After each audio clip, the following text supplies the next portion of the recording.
Dysautonomia and the sign dilated pupils. Dysautonomia is an imbalance in the autonomic nervous system.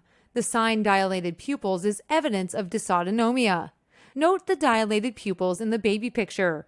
This shows that dysautonomia is congenital. Note the dilated pupils in a close-up view of the same person in their 20s. In the last photo, note the dilated pupils of a female adolescent. This is evident of dysautonomia. While there may be other factors that can cause dilated pupils, dysautonomia should be considered. For some reason, the nutritional needs of people with dysautonomia are greater than that of most people. Adults should supplement with B complex 50 milligrams per day and zinc 30 milligrams per day. They should be eating raw almonds and walnuts, celery and carrot sticks, fish low in mercury, beans and eggs, 6 eggs per week. When their body's nutritional needs are met, the autonomic nervous system should go back into balance, and their pupils should no longer be dilated. If their nutritional needs are not addressed, they may eventually develop chronic fatigue syndrome, also known as mitral valve prolapse syndrome, also known as POTS disease, also known as neurasthenia, etc. It's like a car that requires premium gasoline, and you give it regular gasoline. Eventually, you're going to have problems. But if you give it the premium gas that it requires, it will be okay.